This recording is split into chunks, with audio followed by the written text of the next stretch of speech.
I'm back with Big Red. Big Red, I met you about a week ago. How have you been? I've been pretty good.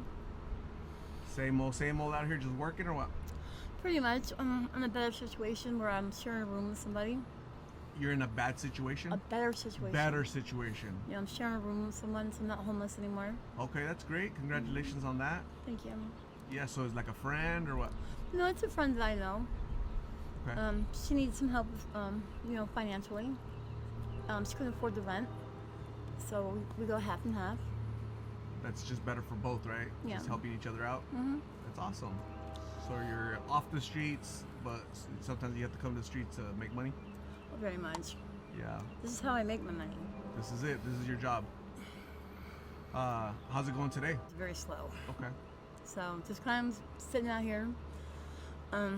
I really don't need money right now, but I kind of want a little more so I can stay in all day and don't have to be in the hot heat later on. Smart. You Yeah. know? So just kind of sitting around here hoping for one more. That's your goal, just one more and that's it? Yeah. Okay. So when I first met you, you mentioned your childhood. There's trauma there, right? Pain, not getting along with family. How do you deal with those memories now, that trauma? Do you think now that you're older, you deal with that trauma better? I wouldn't say that I deal with it better. I would say it hurts a lot less. I don't think that we fully heal from certain things. No matter how far along it goes, it's still going to affect you some kind of way. There's still some things I think about that still brings tears to my eyes. You just know while talking about it.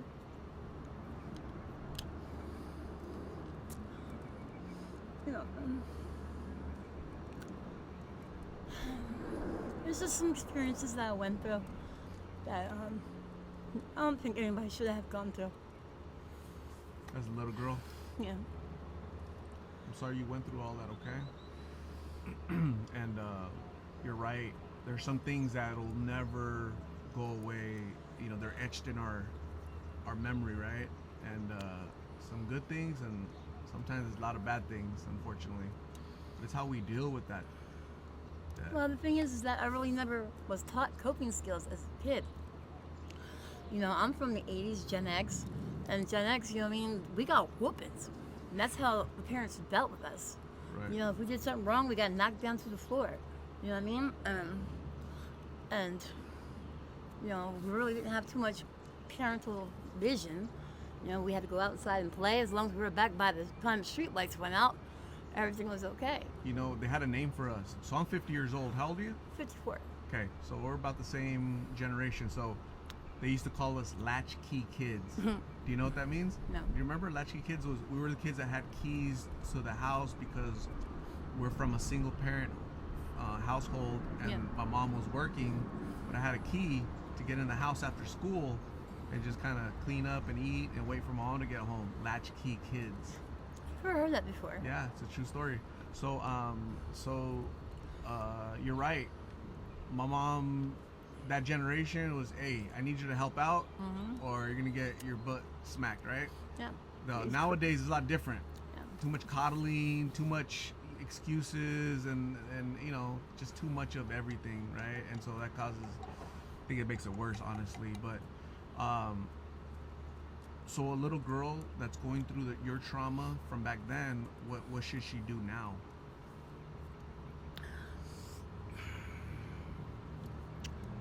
That's a really hard answer. You know what I mean? Because as little girls, we really pay attention to what's being told to us. You know what I'm saying? Especially if it's from a parent. And if our parents are constantly putting us down, making us feel bad, you know what I mean? We have a tendency to believe it, as our own. So what I would say is, no matter what anybody says, believe in yourself. Have confidence in yourself. Yeah. You matter. You're important. Definitely. You can do big things in life. It sounds like you didn't have that support from your own family, from your mother and father. They weren't helping you to grow correctly. No. Well, my stepfather was, sexually abusing me. And my mom, well, when she found out, she was being manipulated by my stepfather and basically said it was my fault. And that I wanted it. I was trying to ruin her marriage. All these different types of things. She started getting real angry and beating me real bad about little things. One of the things I still remember is she was cleaning the house and she saw the peanut butter jar and she felt like I ate too much peanut butter out of it. She emptied this big old ashtray and then she smashed it right into my face and broke my nose. And then I was really afraid of my mom. Afraid of your own mom? And you're still carrying that fear, that pain, 40 years later? About that. God. I mean, sometimes I don't think about it too much, you know what I'm saying? But there's times where I'm sitting out here and I'm like thinking to myself, what am I doing? Why am I out here and things like this? And why do I do this to myself? And, I really can't come up with the answer. I personally think you're still blaming yourself for all of that. You're believing her lies, her manipulation. She was jealous of you that her boyfriend was attracted to you, and she took it out on you. She got mad at you instead of doing the right thing, calling the cops to take him the hell out of here, right? That's unfortunate. That's not supposed to be that way. It sounds like your mom might have had some mental health issues or something. Well, she has some childhood trauma herself. One of the things that helped me be able to forgive her is I had to come to an understanding that she couldn't give me what she didn't know how to give me. And she was abused by her mother. Verbally put down and everything else like this. Then she only did what she knew how. Being traumatized yourself doesn't give you the license to traumatize others. No, it doesn't. You are very much responsible for your own healing. Yeah. And you just said it. You're responsible for your own healing. You need to start healing yourself. You seem like such a kind soul. So sweet, nice. I love talking to you. The people, when I uploaded this video, they're praying for you. They want to be your friends. They want to write you letters. They say, Big Red, man, I would love to get to know you. You matter in this world. Don't stay dwelling on that crap that happened a long time ago. You're a lot better than that. None of this is your fault. What are you doing out here? You're still punishing yourself.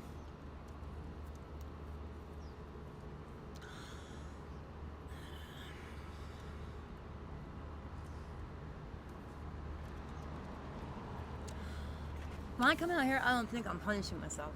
I come out here to basically escape certain feelings that I'm having. The what? Escape certain feelings that I'm having. Feelings like what? Emotional? Like, yeah. There's times where I was clean, and thank you. There's times I was clean, and I did really good for myself, and I don't really truly fully have confidence to do all. You don't have the confidence to do things on your own? To do things I want to do. So when I try to accomplish certain things, I get scared. I don't want to fail. Name me one thing you're trying to accomplish that you're scared of failing at. One thing.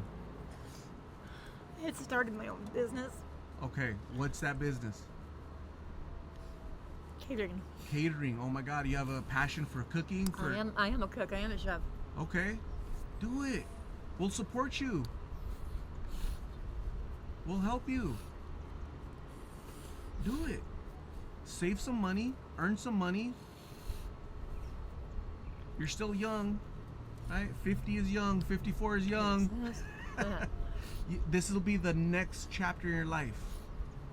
Culinary, catering, food, cooking. You have a passion for it.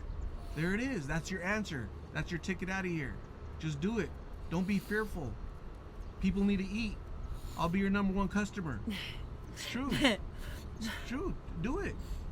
What are you scared of? Failing? We all can fail, but we're going to get up and try it again, and try it again, and try it again. Don't give up. Don't give up. Try it. Okay? I'm confident that you can be successful. And somewhere deep down inside me, I believe that as well. Have confidence in yourself, okay? You matter and you're important, and I would love to taste your culinary delights. Like whatever you're, what do you like cooking? I like cooking everything. Italian food, Asian food, Anything, huh? Mexican, Wow. country cooking. That is so cool. See how I didn't know? See how you have a passion for that? That's how you get out of here. Okay, so you were scared of failing at your business, and so you never tried it? You just didn't? No, I did try it. How far did you go? Well, I was doing it step by step. I started, I registered by the state. Yeah. I do have an EIN number, so it's an actual business. Employee identification number? Yeah. For taxes? Yes. And then I didn't realize like how much you needed to invest in catering Okay. for certain things. So I kind of started out small. I was going to Narcotics Anonymous meetings, and I would like make cakes or muffins or cookies and stuff like that, and leave business cards and stuff to let people know that I was selling my own stuff. I was on Facebook in certain groups, advertising, taking pictures and things like that. I really didn't expect it to take off because businesses take a minute to grow, but there were certain people, friends that would order stuff from me. Big Red, do you want to share your Facebook? Do you want people to? Oh, no. No, you don't want to. You're not ready. Certain people don't know I'm out here. Got it. Okay. You know? Okay.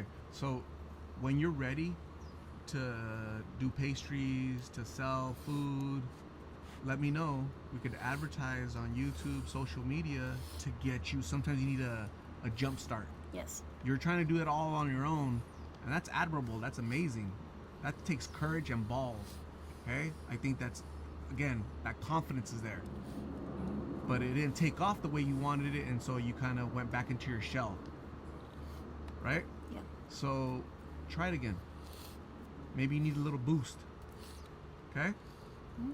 If think about it, and you have the Big Lip family. Big Red has the Big Lip family, Big Lost in Phoenix family, to help you, to support you, to cheer you on. Okay? Okay. You okay with that? Yeah. Excellent. So next time I check in with you, you're gonna have an answer. Is if like, hey, Art wants cookies, cake, and you're the chef. Okay, you're the official Lost in Phoenix chef. Is that cool? Yeah, it's cool. Awesome.